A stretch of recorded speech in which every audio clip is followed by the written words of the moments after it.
Hey everybody, welcome to the first episode ever of our new podcast on the Game of Thumbs channel. It's called Thumbcast, and I'm joined with Xander Morningstar, one of our loyal viewers and a good friend of mine. And yeah, this is gonna be fun. We're gonna kick off a new adventure here on the channel, which is in podcast form.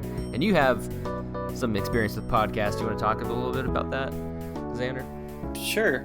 So I am I guess I should say I'm a member of the Future Boys podcast. I started podcasting with them almost 2 years now, Wow. But we haven't actually done an episode in like 6 months, so it's been a while. But I've also been working with a Nintendo World Report. They have a variety of podcasts, such as Radio Free Nintendo or Connectivity. Or just Nintendo World Report TV in general. So I've been working with them, and they're all sorts of multimedia, but they also have a different slew of podcasts that I've been working with. So That's not really cool. my first rodeo, but I'm excited to be doing this. So what's your role with them, like in terms of what those podcasts? Are you on the podcast? Do you manage it? You know, like what kind of work is that? With Future Boys, I hosted several episodes, more than several, I suppose, because the guy who really kicked it off, he had a child and actually had two kids, and so that demanded a lot of his attention. And so I had some of the guys asked me to step up, and I also helped edit some of them. And Cool. With Nintendo World Report, I've just guest starred. So That's awesome. yeah, Really cool stuff, man. I know a little bit of what that's like, fathering a child. It's a lot of work. It steals your time away. I do not, thankfully. Yeah, Well, so this is a new podcast we're doing to talk about all of the best topics in gaming. And today, we'll see how other future episodes go, but it seems like we'll be talking a lot about the Switch just because of the massive impact it's had across the world, really, since its release. But why don't you start us off here? What's our topic for today, Xander? Well, we've got two. We've got the Nintendo Direct that happened on March 8th, which was just this past Thursday. And we've also got some currently playing games that we're up to right now. So up to you to start with whichever one you want. We could talk about what we're playing, or if we wanted to go straight into the news, that's up to you. Cool. You know, let's go straight into the Direct, I think.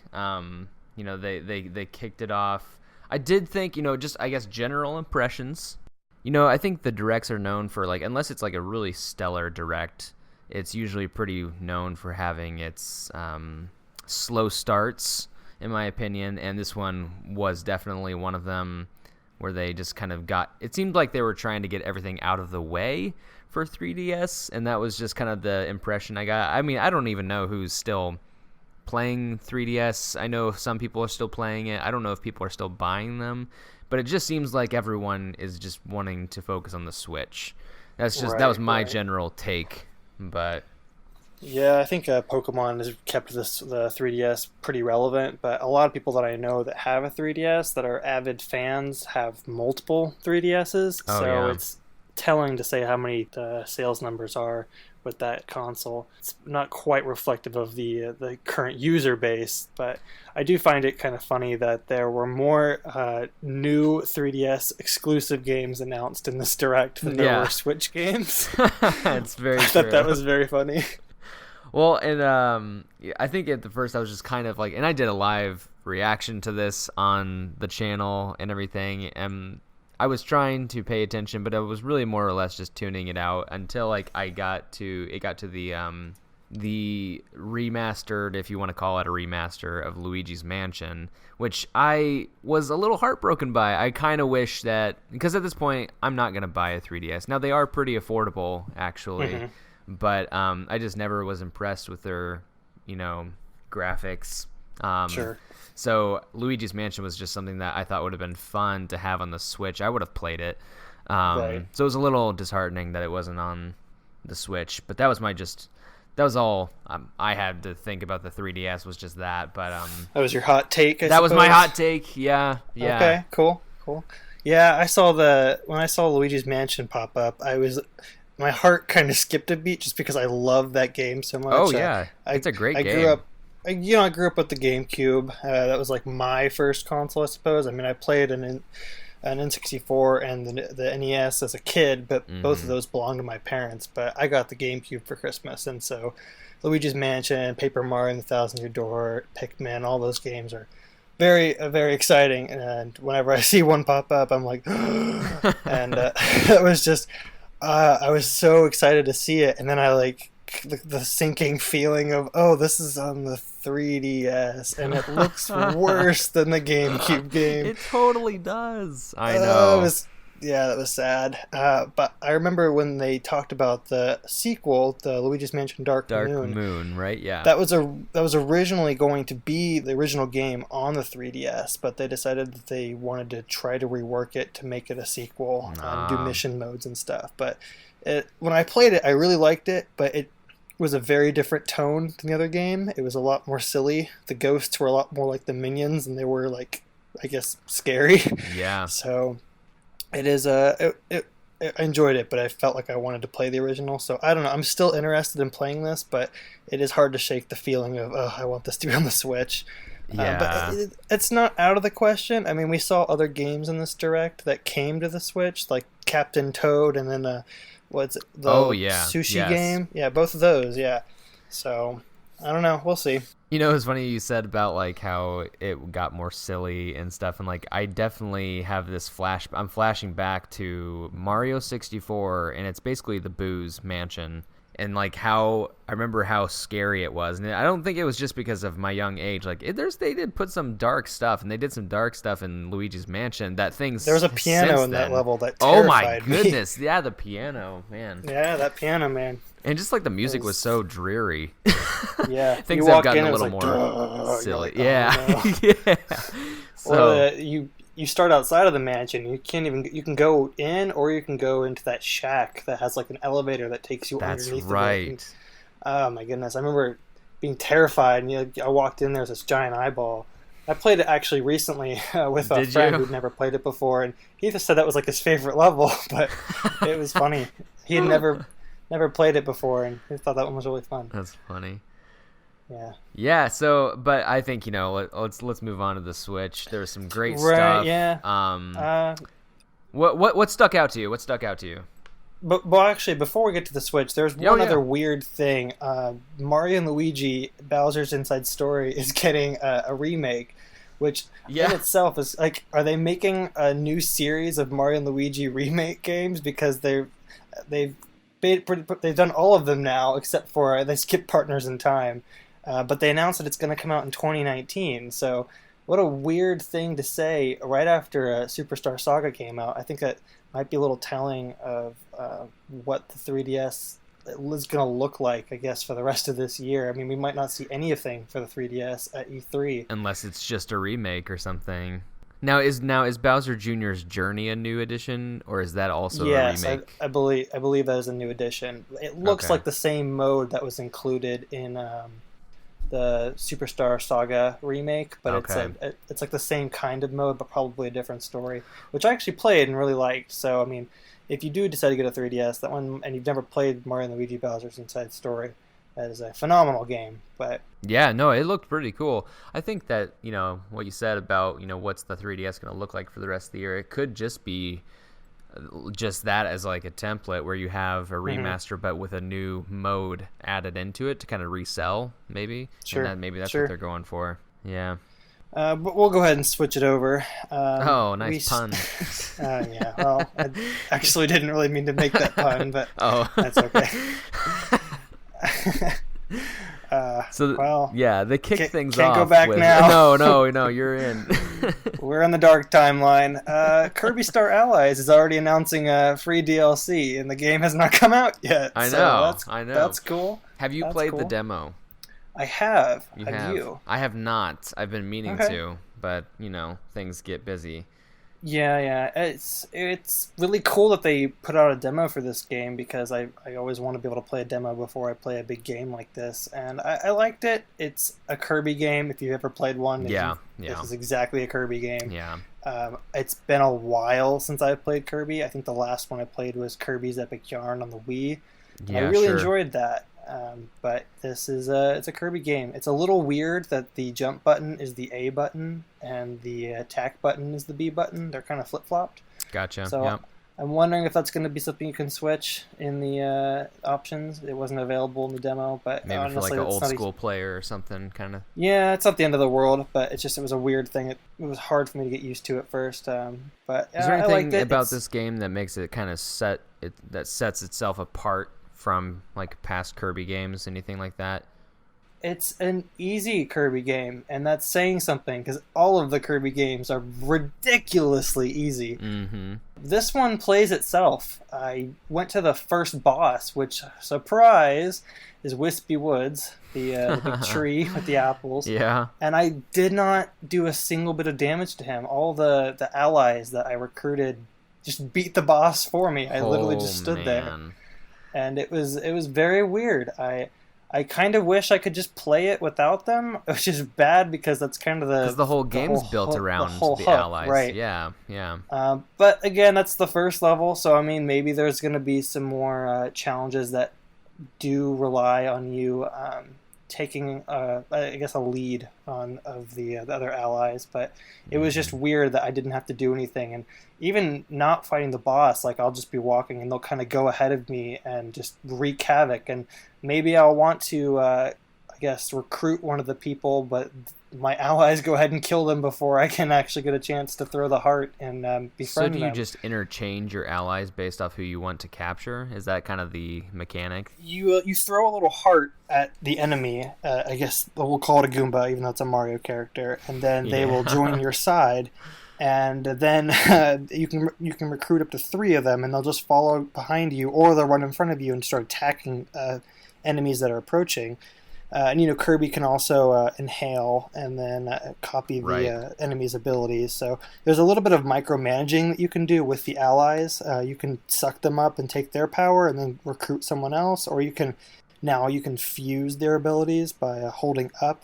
It was a lot of just, I'm not entirely certain what I'm doing right now, but it felt very arbitrary, I suppose. But I think if I continue playing it, I'll get a better hook or handle on it. One of my takes, just from seeing the gameplay and from the trailers and everything, is that it definitely seems like it looks like you're playing, like, remember that Subspace Emissary single player campaign from Smash? It just looks like a Smash campaign in a way, like the way that like even Kirby would move in Smash and the way he would attack. Now it's maybe it feels different, but like it certainly looks that way when you play just from seeing Kirby Star Allies. But yeah, that's a great comparison, actually. The Subspace Emissary is a great way to compare, I guess, the gameplay of it. It's just you have people recruited with you now. Right. I will say that Kirby himself does not play at all like the Kirby in Smash. Interesting. I think I've played Kirby in Smash more than the character of Kirby in his own games.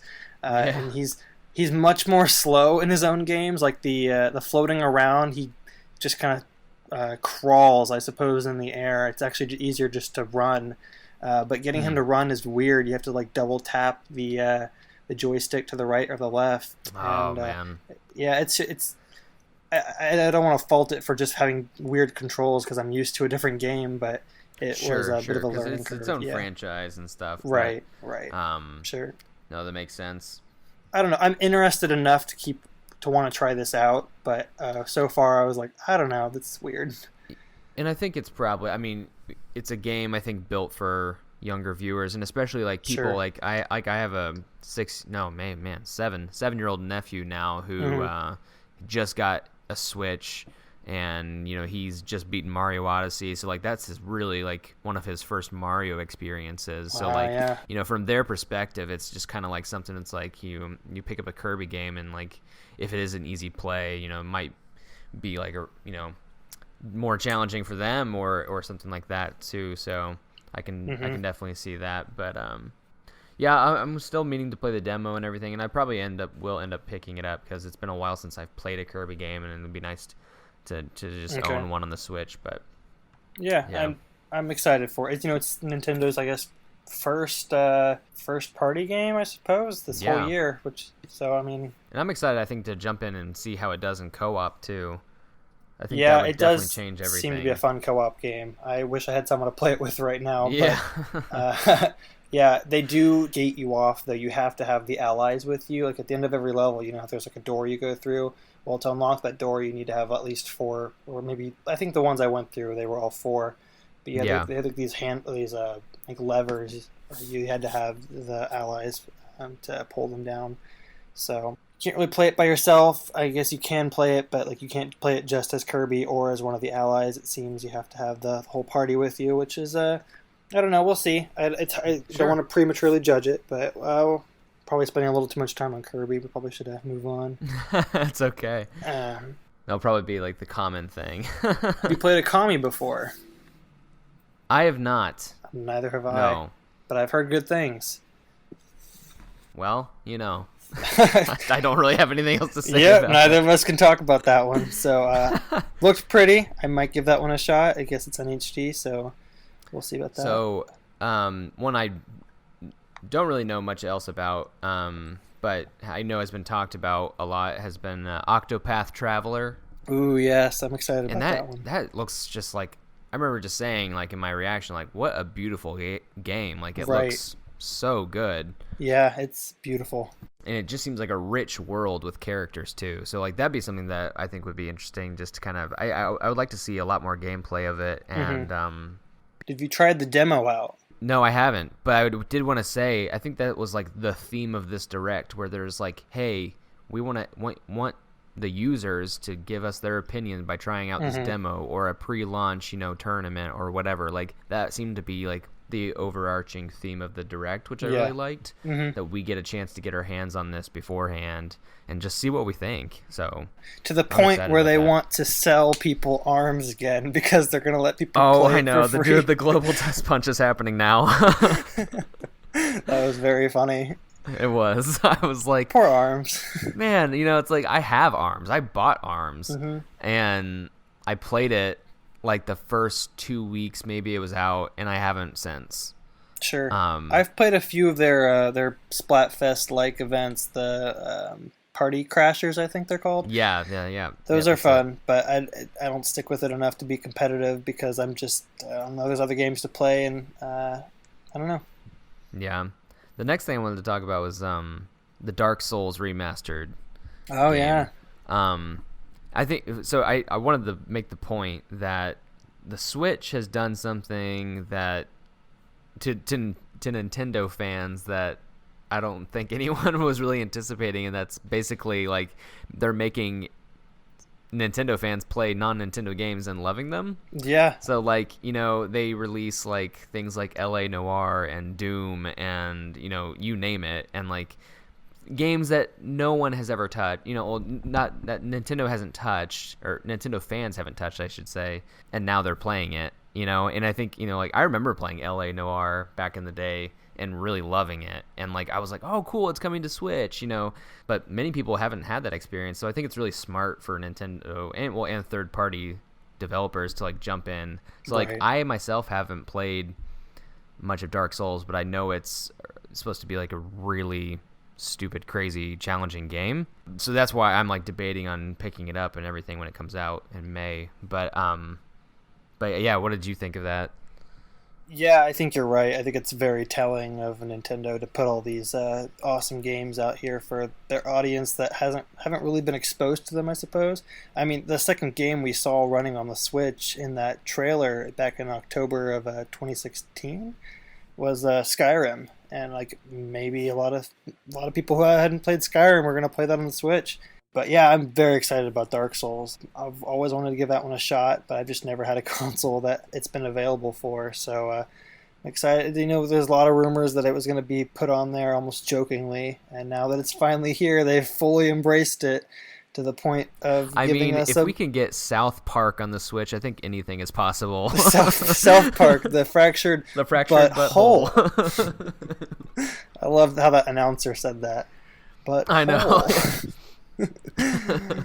That's great. I wonder how, they did like a double take on that. Like, all right, Ed, let's go ahead and read that one again. Since that happened, I was just like, well, I'll believe just about anything now. Right, and the same Direct that we get the Praise the Sun amiibo. So Oh man, that's yeah. wow.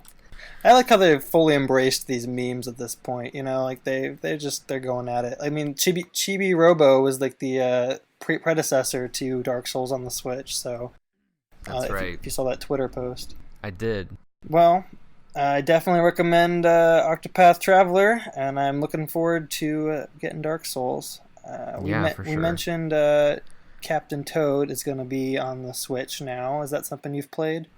Yeah, and I haven't. It's one of those unfortunate things about like that last kind of season of the Wii U was that like there were some solid games. I played Captain Toad, but not much of it. I never beat it. There was just other things taking my time away from it, and I just was not really getting my fill from the Wii U at that time. But like, it's definitely a game that like I'm gonna pick up just because the gameplay is so unique, and like I love obviously that character and everything. So it took something from the Mario universe and really set it itself apart. So for sure, I'm excited for the new addition to Odyssey.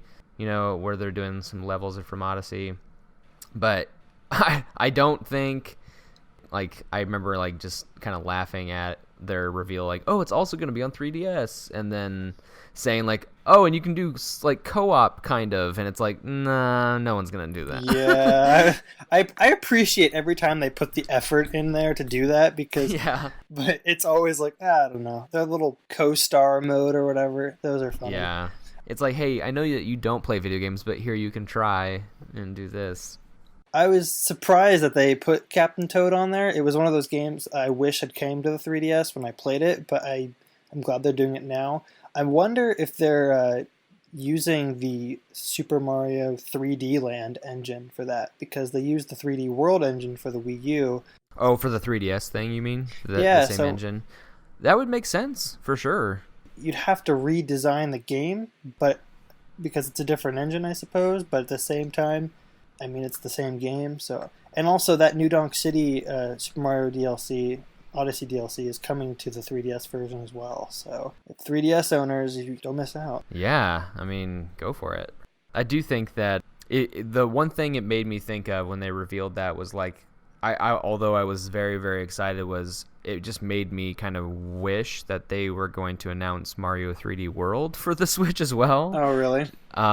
Just because I feel like those games just belong together. But that was my take. But I think, regardless, yeah, I'm excited for Captain Toad. I played Captain Toad. I think I 100%ed it because I loved the game so much. I liked it more than Super Mario 3D World. That's so cool. Yeah. The one Wii U game that I think you love that I did not play, that I kind of chose Captain Toad over it, was New Super Mario Brothers U. Yeah.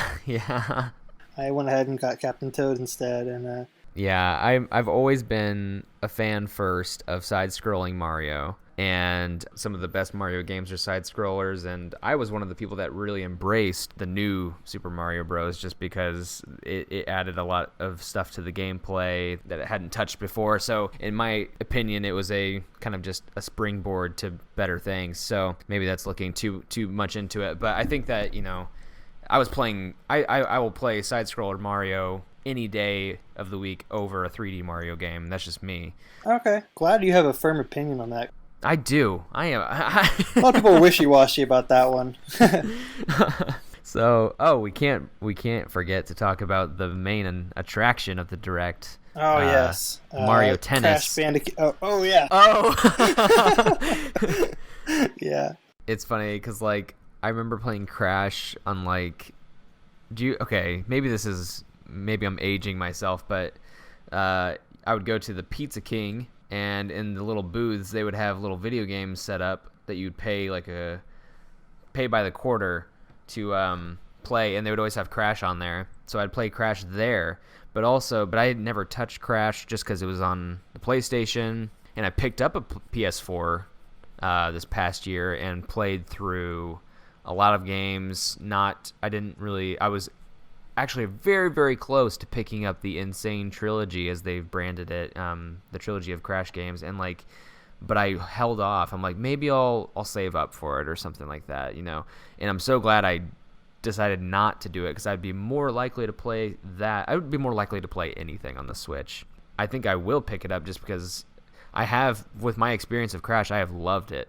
And it's really funny because for those Uncharted fans out there, when you get to the 4th game in the Uncharted series, Nathan Drake actually picks up a video game and you get to play the first level of Crash Bandicoot. That's awesome. And it's really cool. So I'm excited for Crash to come to the Switch for sure. That was totally unexpected. I haven't really played those games, but I know the character and I know like what the magnitude of that being on the Switch was, and so my jaw kind of hit the ground when I saw him show up in their little wheel of announcements. So yeah, I was not expecting that. Anything's possible, right? South Park. Speaking of the unexpected, I mean, we're jumping over a lot of things, but I mean, we want to talk about Smash Brothers. I mean, Hyrule Warriors is coming out, sure, but like, come on, Smash Brothers, let's go. So I thought it was very smart. Well, first of all, I think it's good to note that every time they've announced a new Smash game, it's always been like in a trailer where you didn't know it was a Smash game. Yeah, I'm gonna stop you there. I will say this was spoiled for me because I was at work when the direct was going on. Oh no! Yeah, I was. So when I got off work, I checked my phone and someone had texted me just the word Smash in capital letters, and I immediately knew. And I was like, I just kind of did that deep breath and deep. I'm so sorry for you, man. No, it's okay. But I mean, more or less, like they didn't say if it was a new game or if it was a port, and they didn't say where. I mean, I knew it was going to be at the end of the direct, but yeah. So it was still a really cool trailer, nonetheless. Yeah, because I remember even for like the Wii U trailer when they announced that, you would see like other characters and then they'd get like their invitation to Smash, but you didn't know what was happening until you saw other characters crossing over. So like I thought it was really smart of them to like piggyback off the Splatoon announcement with this trailer. That trailer was like almost identical to the reveal of Splatoon back in 2015. They even used those characters from the first game. So I thought that was an interesting choice. Yeah, that was really neat. And I kind of hope that if this is if this is Smash 5, I suppose, if this is a working title, if this is Smash Brothers for the Nintendo Switch, not Super Smash Brothers for Switch, as weird of a statement as that is, I get you.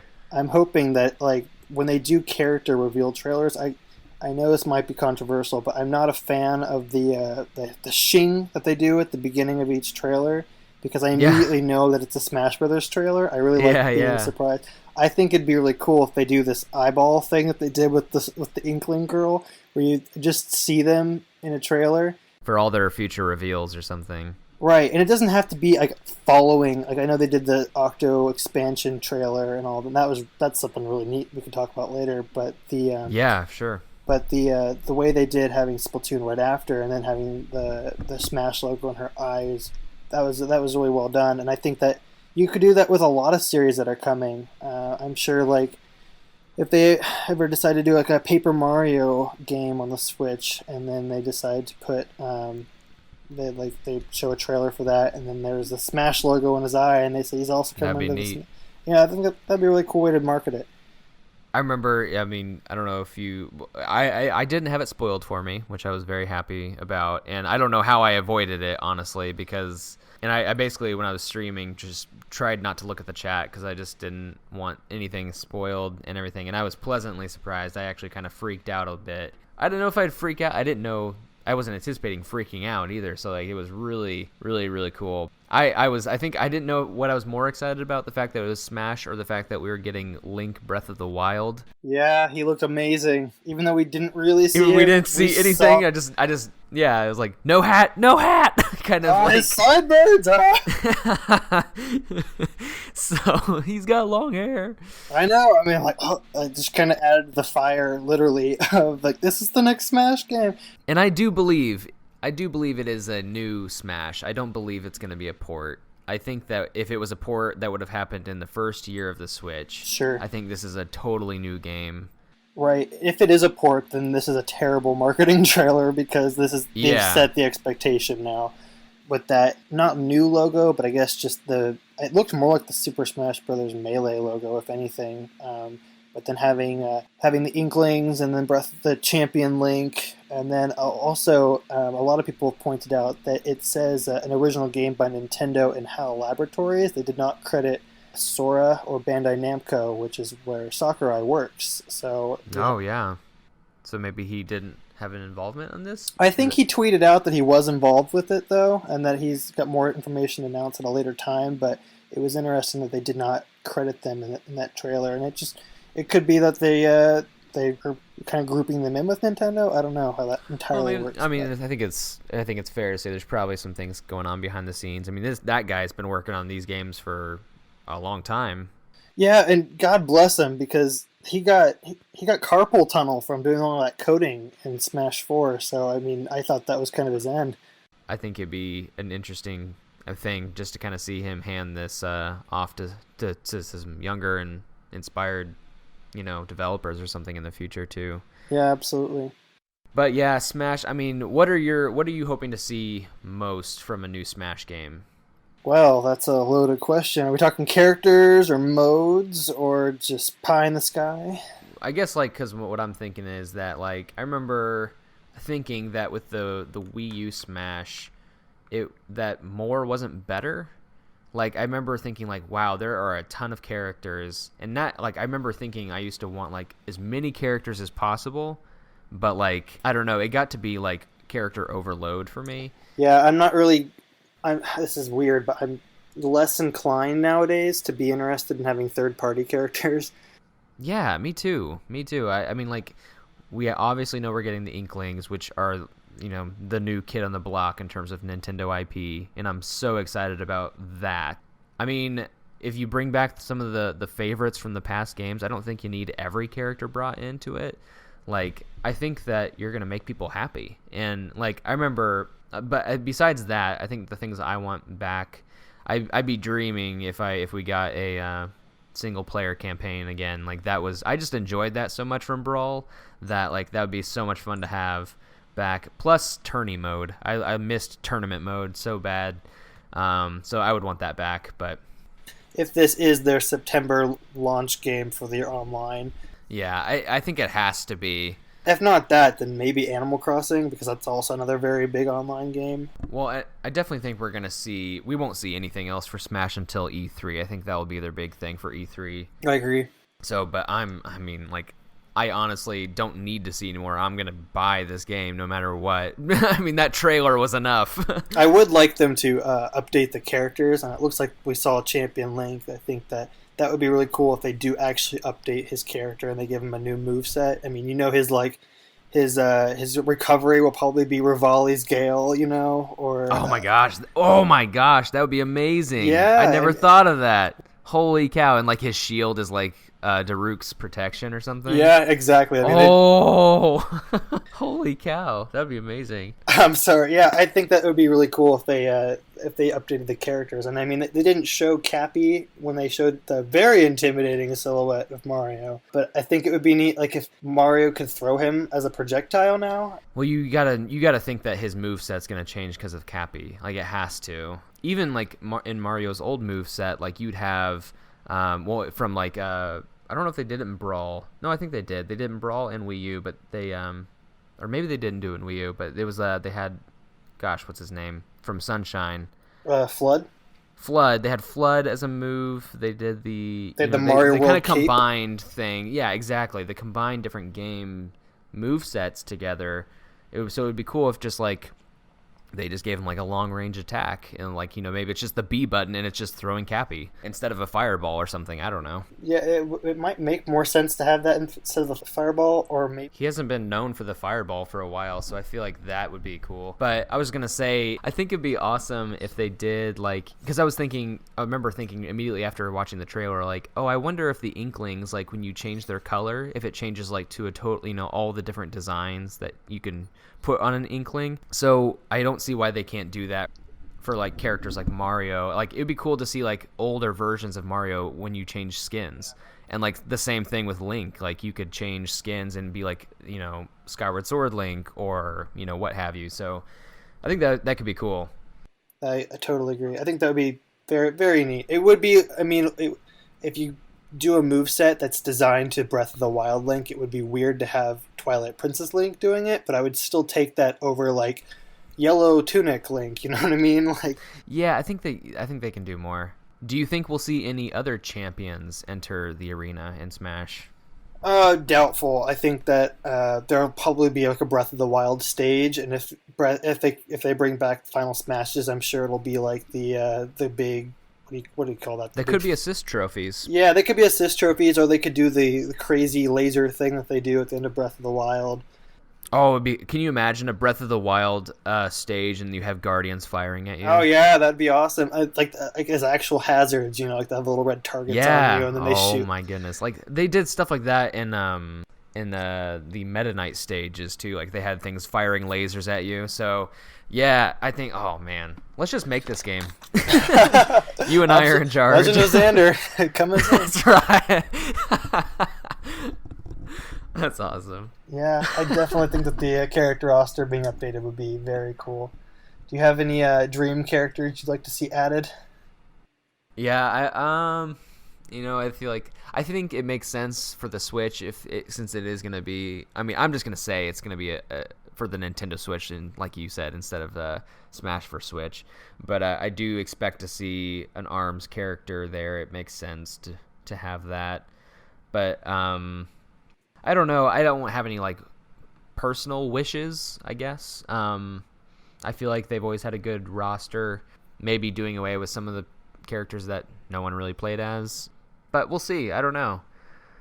Yeah, and with Smash 4, I mean, they spent a lot of time bringing back characters that... Oh, like Little Mac. Yeah, like Little Mac, Duck Hunt. Duck Hunt. I remember... I did like Duck Hunt a lot, actually. I remember thinking that was a really good idea. Means anyone's on the table. It does. I mean, Captain Toad. Oh, he can't jump, though. No. He's worse than Little Mac. He's a worse jumper than Little Mac. I know. He's just glued to the floor.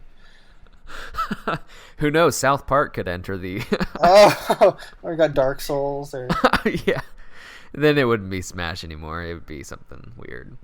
As many people would riot, but I would be very fun. I'd be very fine with a South Park stage in Smash Bros. I'm trying to think if they've had like stages from games, but not the characters. I feel like that's happened before, but maybe I'm wrong. Oh, you know who I'd like to see? I'd like to see Waluigi as a character for once in his life. I mean, he has to have the rose now as a taunt because it's a staple in his character. Yeah, I'm kind of tired of Waluigi not getting a chance. I know. I swear, if I ever get a job at Nintendo, I'm going to pioneer the Waluigi game. It's going to be a dating sim RPG. It's going to be amazing. I'm very excited about that. Someday, man. He's become the Dom Flamenco of the Nintendo series, I suppose.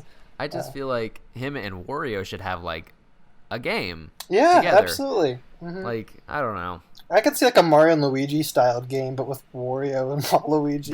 Yeah. And yeah. like, you know, they have like the special moves, and it's like Waluigi can do the little twirl with a rose, and Wario can fart, and it'd be funny. It'd be good. That'd be great. Someday. I mean, he did look great in Mario Tennis Aces. He did. We should talk about that game too. As did Chain Chomp, because Chain Chomp. That was a surprising reveal. Anybody. At first, I used to think that about Boo. I'm like, so you can race as Boo now? Yeah. I watched a video of someone playing Mario Party recently, and in it, the person that was playing Boo was on the board, and he was moving spaces, and he went down a ladder. And the animation for it was the weirdest thing I've ever... They took Boo, and they like flipped him horizontally, and then they just wiggled him left and right as if he was climbing down the ladder. But he's flying, so... It didn't work. I just... Yeah, with Boo, it's interesting. But then with Chain Chomp, you know, I thought they were scratching the bottom of the barrel when they brought Spike into Mario Party. You know, the green guy that shoots the spiky balls. Oh, yeah. But yeah, I mean... they were looking for characters that still had limbs, and I guess now they've just run out of ideas, so they're going for Chain Chomp. I guess so. Yeah. I mean, I feel like there's others that you have plenty of other Donkey Kong characters you could have brought in before you brought Chain Chomp, but yeah. I mean, I remember like with Mario Strikers, they had some oddball ones that could have even worked better. Like the PD Piranha could have been in there. Was he in there? He's Maybe he would. boss, Maybe he is I think, in the story mode. He's in the boss. Yeah, okay, that's right. But he's been in many other sports games. Like I think he's in Double Dash and Super Sluggers and all that. Okay. Well, I'm excited about Aces very much. I think that it's cool that they have like you can do like old school mode where it's just like simple strikes or whatever. Yeah, it looks just they have like Wii the Sports. advanced one where yeah, exactly. But I think it's really cool how you can really add some as I would say skill to the game, and they went in depth. Yeah, I think I'm really excited for it. I'll probably definitely be streaming it. I'm glad that they're beefing up the online portion of it, and I'm not really like I don't think we need a story mode, but I'm interested to see what it is. Drew, did you ever play the old school story modes in the Mario Sports games? No. That is why I don't think you're very attracted to the story mode. They were so good, even though they were so bad at the same time. They were like the junk food of the Mario Sports game. They were just deliciously good. A guilty pleasure. Yeah, they were a guilty pleasure. It's exactly it. Guilty pleasure. It's like, this is so unnecessary, but I'm really enjoying this.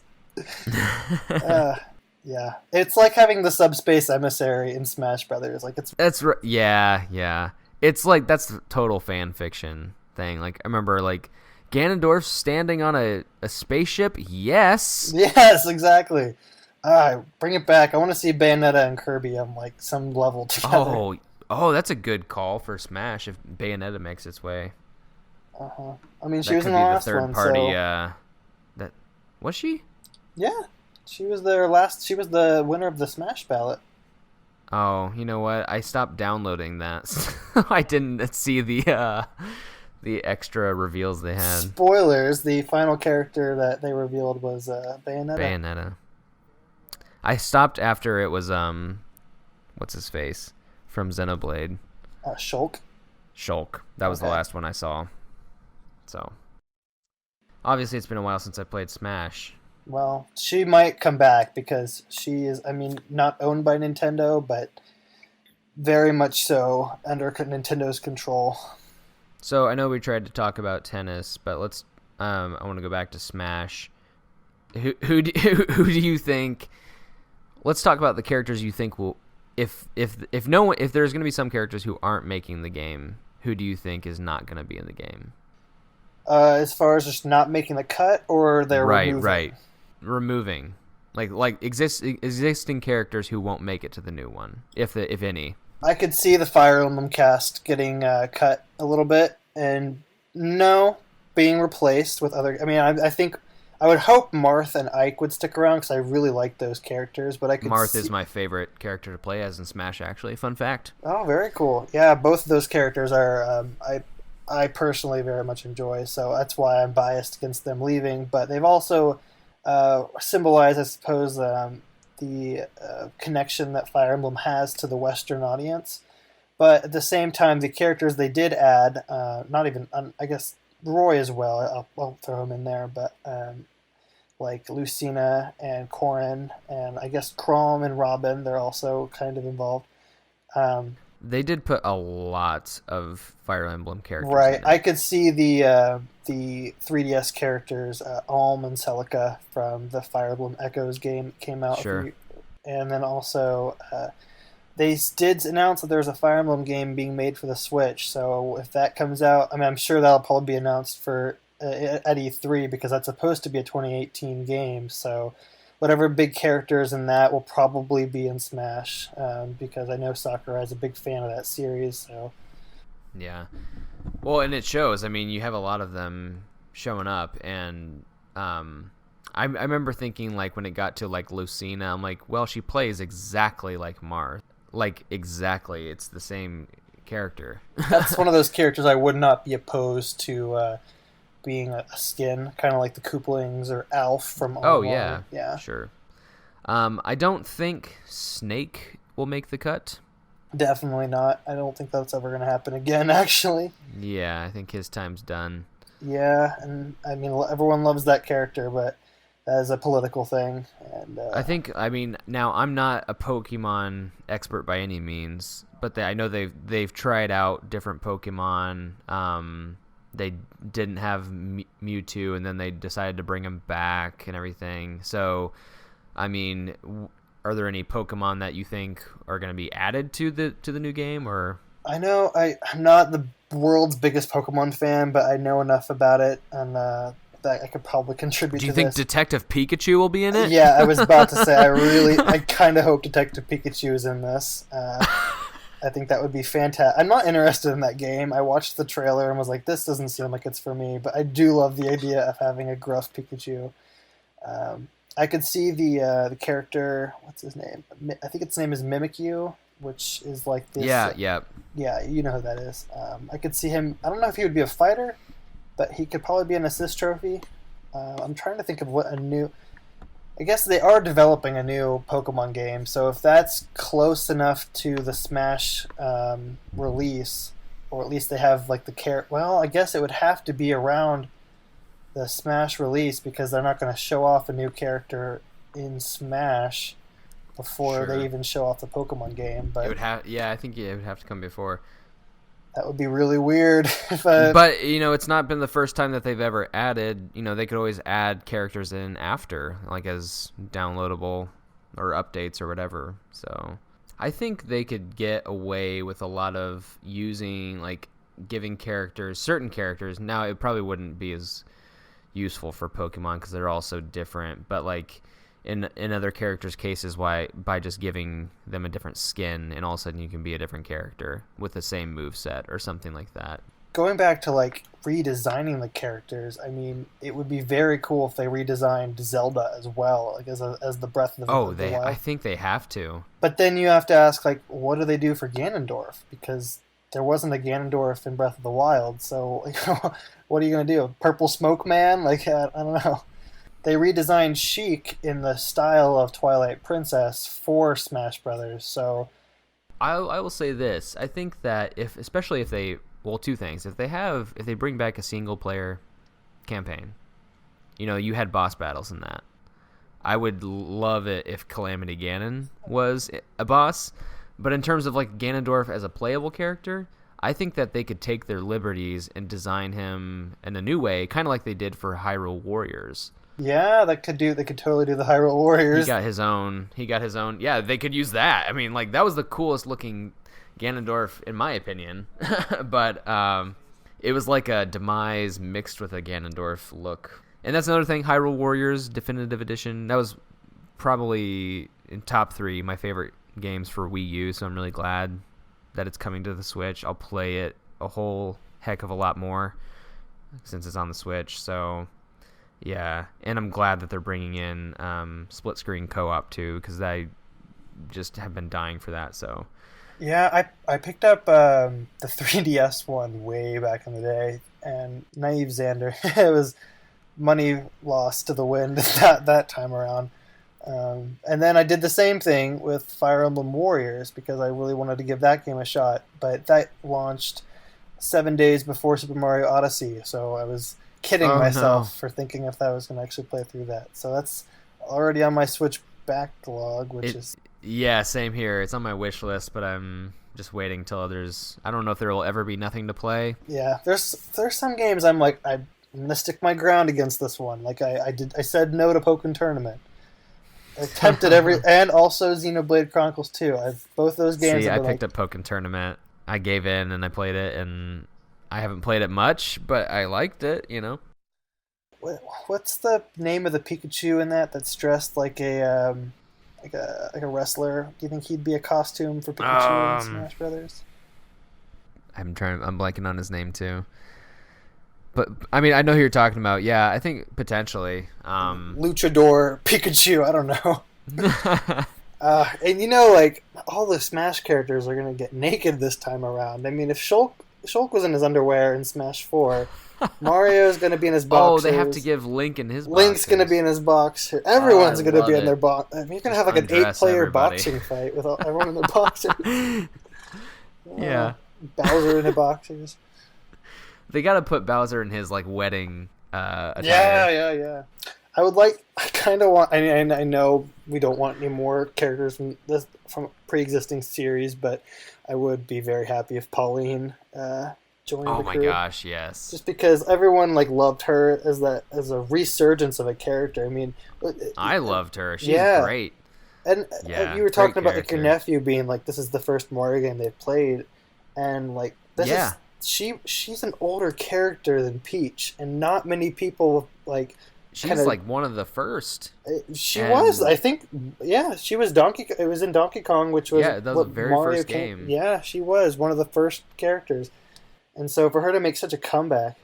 But to this new generation, that is the first time that they'll know people are going to think of her as the character from New Donk City, not the new from character from yeah, exactly. So, and in a way, she kind of is a new character just because they've changed her personality so much and her design. I mean. They definitely evolved it from the Donkey Kong versus Mario mini series or whatever, but oh yeah, yeah. I think we covered the Direct. Any other lasting impressions or thoughts about the Direct? There's a lot of games on here that I'm probably gonna play, and I don't have the time to do it. So and there's games that they didn't talk about that were talked about before. I'm gonna want to pick up Tropical Freeze for the Switch, and Yoshi whenever that is released and everything. So Labo is still, all this stuff. They announced I think 3 games that were in between the dates of July 10th through July 13th. You think that they could have spread that out a little bit, and and I think what it is that they had the most successful first year of any launched console, with 2 of the greatest games, Breath of the Wild and Odyssey, that they're trying to, top it. And I think that they're trying, or at least, keep the momentum going. And I think that, getting out all of these other, I think they're focusing on all their other IPs, they're bringing back Metroid. And please bring Pikmin 4. I mean, Pikmin 4. Maybe I think that will be at E3. E3, man. I think that'll be it. But also, I think and Smash is going to be their big thing this year. So I won't be surprised if later in the year they save their other reveal to be the Pokemon game for Switch. I'm trying to keep my hype levels at a reasonable level because I think of all the possibilities that are going to pop up at this E3, like Fire Emblem, Animal Crossing, Pikmin 4, Virtual Console, Smash Brothers, the GameCube Virtual Console, all these ridiculous expectations. So I'm like, all right, you know what? Let's just all right, chill. So my big, I think, so is Pikmin your big hopes and dreams kind of request from the Switch this year? I would be very ecstatic if Pikmin came to the Switch. All right, so mine's a little, I mean, it's not a new thing, but I really hope that Skyward Sword HD would be something that released.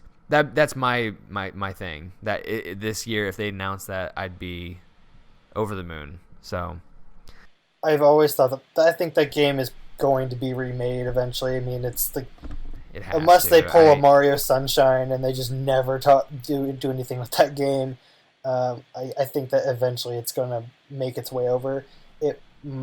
I don't know if it would be this year, because everyone, the Nintendo community is very toxic in that they're always talking about the negativities, and so I don't understand why people think this is such a downer of a year, where it's I'm looking at these lists of games even before this Direct. It's unbelievable. It's so it's never been a better time for a Nintendo fan. I know. So I could see that as a Zelda title being thrown out in maybe even 2019. I don't know, but who knows? Sure. Luigi's Mansion is coming out 17 years later on the 3DS. So I know anything can happen. Who knows? Maybe Sunshine will come out. Sunshine HD. Well, there was that talks about a Sunshine DLC in Odyssey. That crazy proper DLC for Odyssey, I don't know, few hour campaign or something. Balloon World is surprisingly fun. It is really fun. I would like to go to some other places though. Sure. I could see Luigi's Mansion or Isle Delfino popping up there. Yeah, revisiting some of the places from those games would be great. Sure, yeah. What's next? What are we talking about next? What have you been playing currently? Well, I just finished Bayonetta, the original, and I just started a game. It's very similar in that genre. The original Paper Mario. Nice. How are those similar? I've both got two very sexy main characters. That's Whoa, yeah. How is Bayonetta? Because I just don't know if I want to jump into that franchise or not. I know they've released the first 3. 2. So the story of that was that Platinum made it as a Xbox game, Xbox PS. I don't remember. And then at the time, the game sold very well, but it was kind of controversial just because of how sexual the main character is. Oh yeah. And I mean, rightfully so. She owns it, man. Yeah, I know. I'm forgetting how it was going down, but I think because of that controversy, they were struggling to find Sega was and Platinum. They were struggling to find a publisher for the sequel, but even though they put a lot of development into it, and so Nintendo stepped in during their epidemic of the Wii U and was like, "Hey, we'll take a Wii U exclusive. We'll help you fund it." So Nintendo stepped in and they published the game and provided funding and development and all that. And a lot of people were mad because, oh no, it's going to a Nintendo console, so they thought it was going to get censored and become family friendly and all that. But Nintendo actually encouraged it to be as raunchy as it could possibly get. They even let them use their Mario and Metroid, Star Fox, and Legend of Zelda IP to create these really sexy costumes for her. And then at the Game Award, and the sequel came out. It was amazing. It didn't sell very well because nothing on the Wii U sold that great. But the Game Awards last December, they announced the third one was going to be an exclusive to the Switch, and then they brought the first 2 over back in February. But I went ahead and got the first one, and I just finished it. It was very fun. Yeah, I liked it a lot. It was I liked the sequel better. I played that one on the Wii U, but it's fun. It's one of those games where like the story doesn't really matter. You can kind of skip it if you want.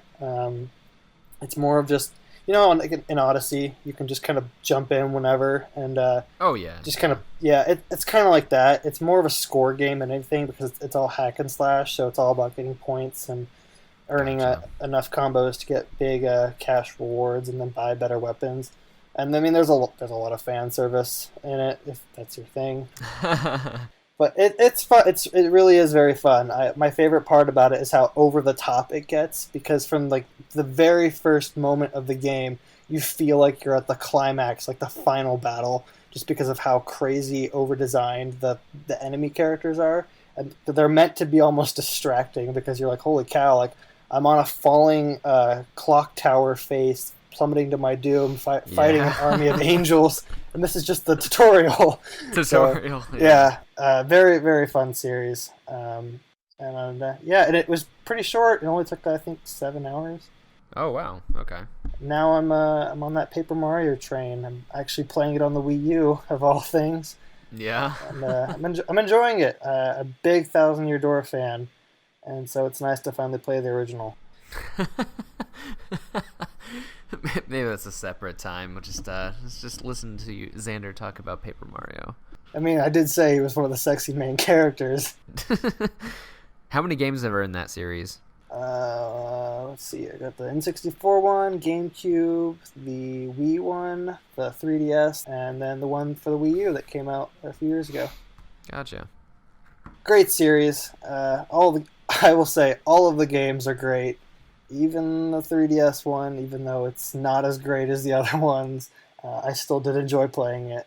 I don't know, have you ever played Paper Mario before? I've not, actually. Drew. All right, I'm going to put that in the gaming requests. I think that would be put that in the Discord. Yeah, well, your the Game of Thrones community, they love your voices, and I think that Paper Mario would supply you with an arsenal of possibilities. Well, I'll have to play it for that purpose alone. Yeah, the Thousand Year Door alone, man. There's so much content. Which one? Okay, so that's the question then. Out of all of the Paper Marios, which one should I tackle if I was to do it on the channel and do the voices and all that? I recommend the Thousand Year Door. I think a lot of people will agree. Okay.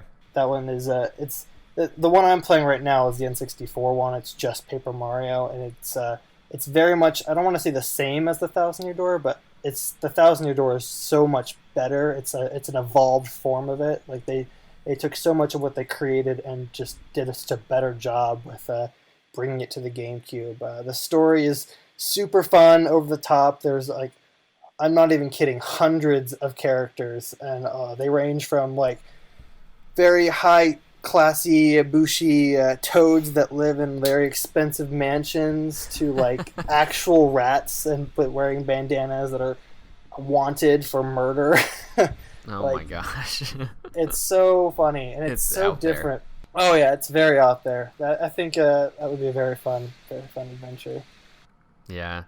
Well, I mean, it is, I guess, an RPG, but it has an interactive element. Whereas, like, you're not just picking buttons to create attacks. You have to do a lot of timing. You have to like press the A button whenever you land on an enemy when you're jumping on them, or you have to hold the joystick back if you want, and release it on time if you want to do more damage when you're doing a hammer attack. It's very accessible and easy to understand. I don't want to call it like my first RPG, but like it's kind of meant as that.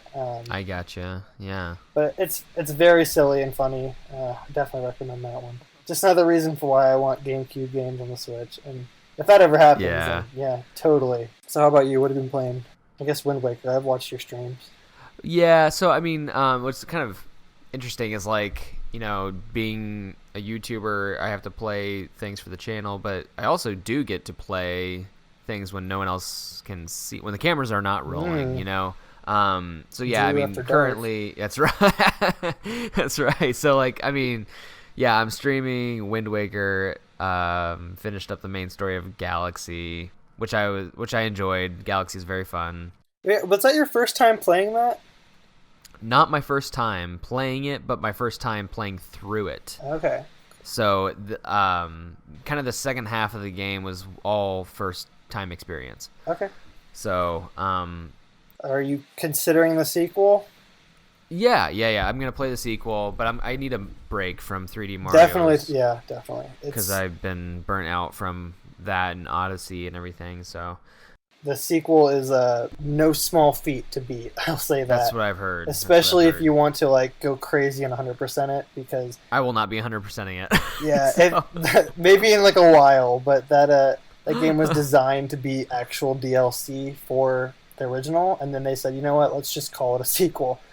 And, wow. Okay. It's crazy how much they put into it. Like that's crazy. I would say it's like triple the size of what the normal Galaxy game is. So. Yeah, because usually I was expecting like a lot of streams for Galaxy, and I beat it in 3, and that was with like trying to get all the stars for the most part, and then I kind of was just like, oh, I'm near the end, so I'll just beat it.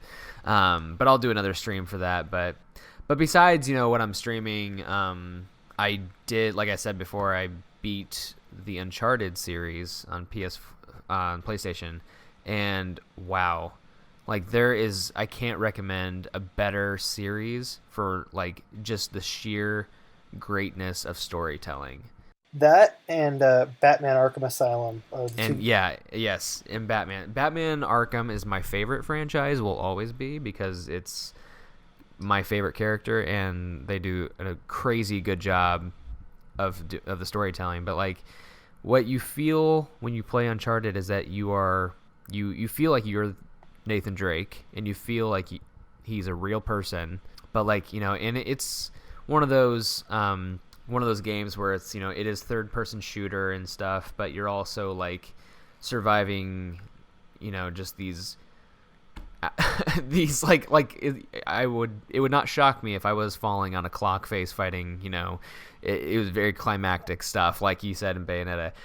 There's been some moments close to that in Uncharted where you find yourself in the most crazy, unbelievable situations, and you're like, how did I survive this? Yeah, it's just, especially Uncharted 4 was probably one of the greatest solid games I've ever played in my life. Like, I can't speak highly enough about the series. So I beat that, and I even played the latest one they released this past year, Lost Legacy, which is kind of like a spin-off of the series. I heard it was really good.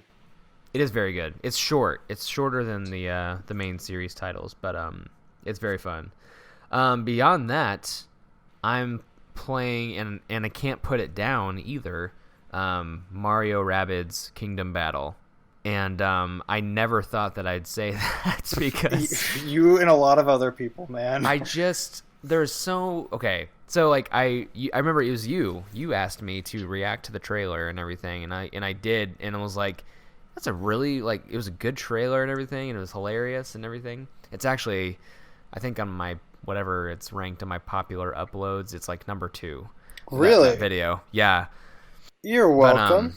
Oh yeah, thank you. No, I'm just totally kidding. I'm glad you like it though. It is a surprisingly very fun game. I don't like RPGs or turn-based combat games. Like, I just don't. But this one just doesn't feel like it because it feels just like the most elaborate game of chess you've ever played in your life. Like, the way that you can just move all over the place, and like it really does make you think like strategically, and I love it. And like I've never played a Rabbids game, and I've played a couple Rayman games. I know Rayman's not in it, but like it's the same world or what have you. There's so many things on the surface. It's like I shouldn't be enjoying this game. It's just like it's stupid, but like I love it, and I can't stop like playing it. Yeah, the design of it is so well done. Like it's surprisingly easy for I wouldn't say everyone, but just about everyone. You can learn it in no time. Yeah, and I felt like I wasn't like annoyed by the tutorial, which was crazy. You feel like you just want to have the tendency. It's like I know how to play, but I was like I don't know how to play this game. I really do need to learn it, and it was really well taught.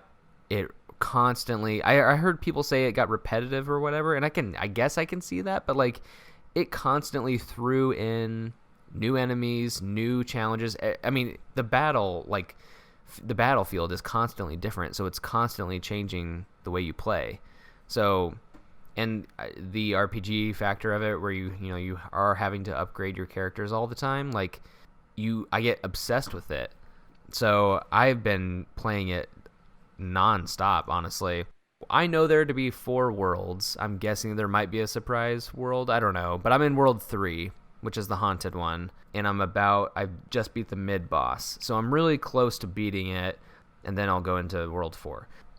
Yeah, so, I mean, and I have just unlocked Rabbid Yoshi, so I think there's, like, 1 or 2 more characters I have to unlock, so, and, like, yeah, I'll definitely get the Donkey Kong DLC, for sure, like, but, yeah, it's a surprisingly great game.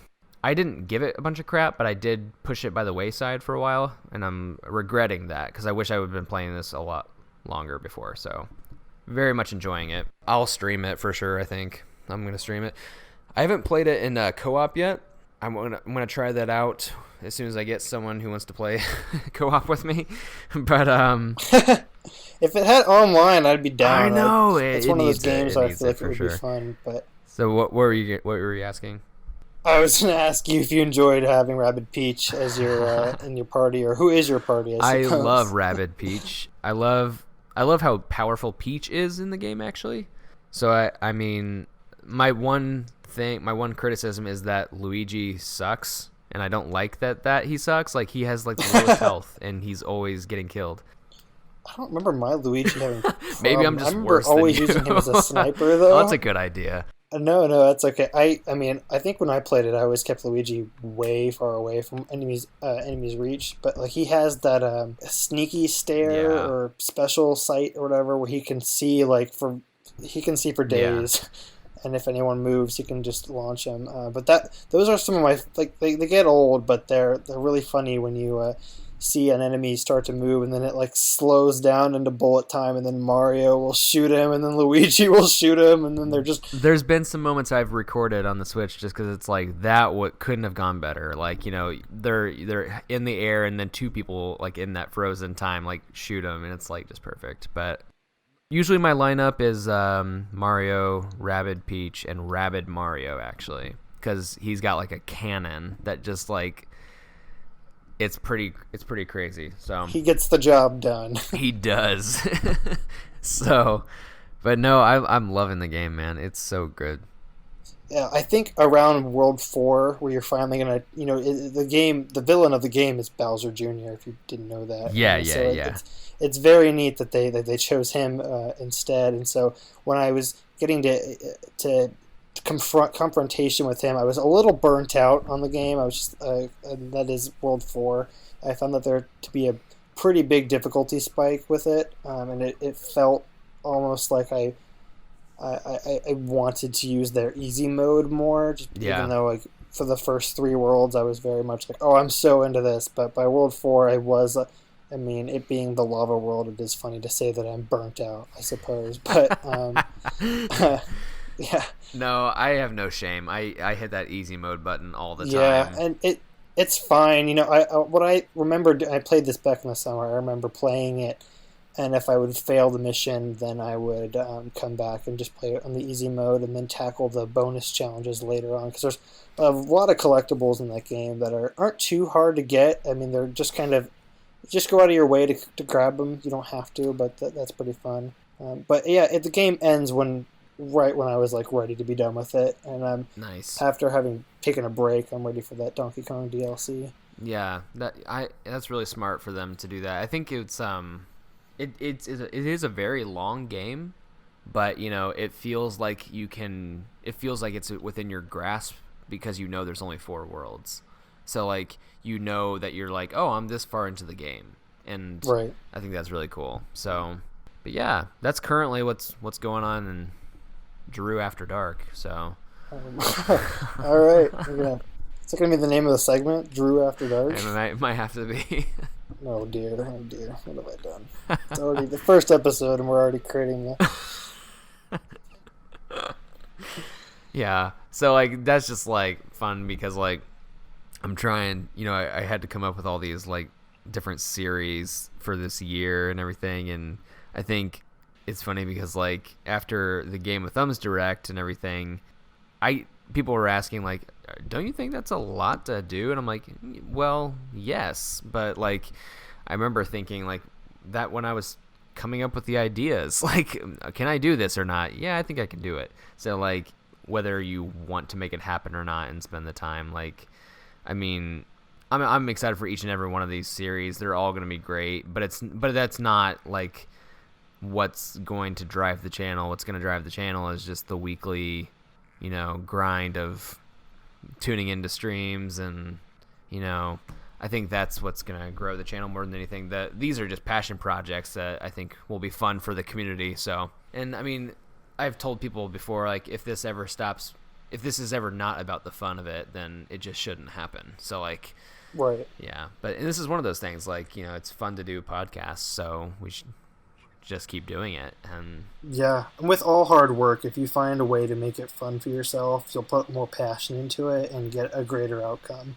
I was telling you like off the microphone earlier that I was teaching myself how to use After Effects and Illustrator, yes. And so I drew a sketch of Olimar, and then used him as my frame of reference to learn how to use the pen tool. Yeah, and, yeah. A lot of Bezier curves in that character. And Right. then I got to use him in the After Effects and all that. So yeah, definitely finding the element of fun and putting it into your passion project is it's daunting, but it's also very exciting, and I'm looking forward to seeing where things go. Yeah, absolutely. I don't think there's a better way to end this Thumbcast at all. So yeah, my thumbs are up for you. I'm never saying that again. That was the worst thing. Oh gosh. We're in the darkest timeline, everyone. Thanks for tuning in, folks. So I take it that you're a Community fan. Of what? The show Community. Oh no, I'm not. No. Oh really? I just know that reference. Oh, okay, that's what I know the reference from, is that show. Oh, okay. But anyway, it's okay. I apparently there are references to things I just don't know, and that's okay. Well, if you ever... I did not know that My Body Is Ready was from Reggie until like a year ago. Yeah. I was like, oh, okay, that's the thing. People were saying that during the Game of Thumbs Direct. Great, cool. That's funny. I guess if it's a podcast, though, is it your ears already? It has to be, right? Okay. Yeah. Should that be like the name of the episode? What do you do when you listen to podcasts? Are you working on other things, or do you just like attentively sit there and listen? I have to be doing something. I started off listening to podcasts by mowing the lawn. I got sick of listening to music, believe it or not, and so I switched to listening to podcasts, and I got very into them. Now I listen to them while I'm at work or while I'm walking to the gym or just doing the dishes. It's a very cool thing to do. Yeah. Like, don't ever just sit down and stare at if you want to, you can. I mean, yeah. You'd have to be like die hard about the podcast, though, I think. I hope people are listening to this while they're doing stuff, too. I hope it is just a natural part of their day. Yeah, absolutely. Yeah, you get your weekly fix of Thumbcast and... like, comment, subscribe. Mm-hmm. Absolutely. Well, guys, thanks for watching. Man, that's what I'm used to saying. Thanks for listening to this episode, the first ever episode of Thumbcast. We're your hosts, Drew, and this is Xander, Legend of Xander. Woo! And thanks for tuning in. Hope we get to do more of these, and hope that they are as entertaining as I know this one was. Oh, yeah. All right. That's us from Thumbcast, signing off.